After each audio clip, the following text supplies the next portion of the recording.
This is exegesis of the Nelson article.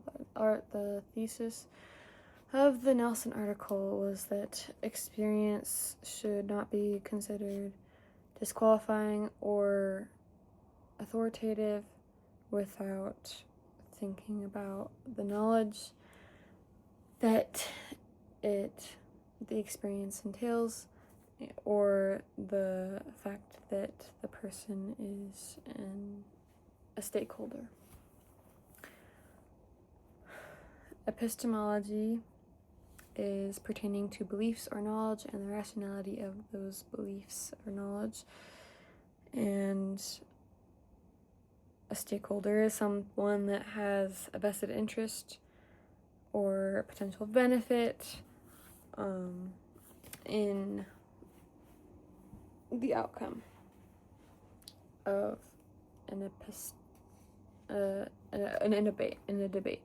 This paper is divided up into 4 sections. First is specific debates as examples.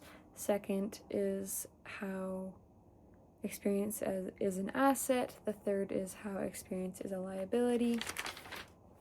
The fourth is how experience should play a role in bioethics, in discourse, and discussions. On page 12, it talks about the paradox of experience, which is this whole paper's idea, thought process is that experience is both an asset and a liability, and how we can deal with that and apply that and recognize that. So the first section is specific examples. So it talks about abortion, access to unproven medical products, and disability bioethics. The overarching themes gleaned from these are that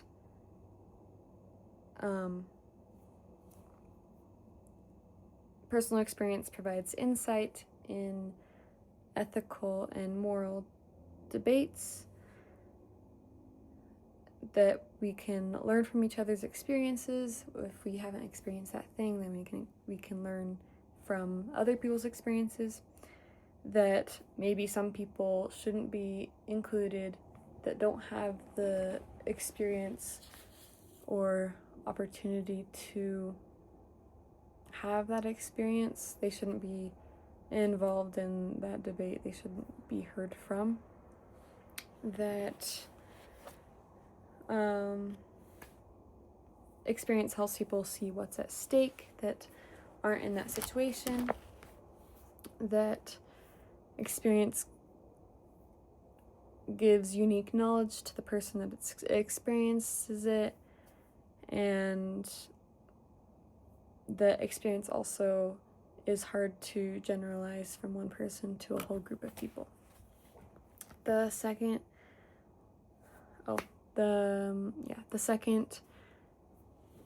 chunk of the paper is about how experience is an asset.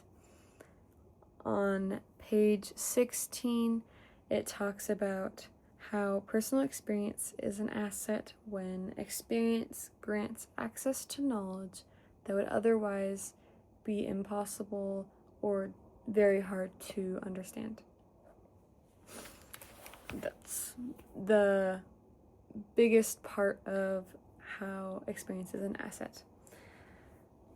In the section about liability, it talks about, on page 18, how there is a conflict of interest or a bias if someone has a potential benefit from an outcome, and that there's only partial representation. So again, with the generalization of one experience to a whole group of people is very hard. Partial representation is talked about on page 19. The fourth and last section talks about the author's guidance given to the readers about the role that experience should play in bioethics debates. The first step in applying this information is to identify the role that the appeal is taking, the epistemic role is taking. So on page 19 and 20, it talks about the 3 types of appeals. So first is diversity, which is evidence is as reliable from experience as other sources. Second is advantage, which is experience is more reliable than other evidences. And authority, that experience is the only relevant perspective, or it's the solely reliable evidence. Failure to recognize stakeholders' status as a knower is an epistemic injustice. It also talks about justice and injustice being ignoring someone and not listening to them, even though they do have a stake, that they would have a vested interest in the outcome. That it talks about how it likens it to, in a court, we have a right to testify in our own case. Just like that, it suggests that stakeholders have a right to be heard in one of those conversations, regardless of their experiences or their epistemic claims or roles. On page 21, it talks about how to weigh the different testimonies, the different epistemic experience testimonies, as well as the stakeholders' justice testimonies. The highest weight would be epistemic and justice. It would be a strong epistemic, so authority claim, as well as a strong justice claim. The lowest weight would be there's no uniquely epistemic knowledge, and there's no impact to that person from the debate. Middle is one or the other, or a little bit of that and a little bit of that. And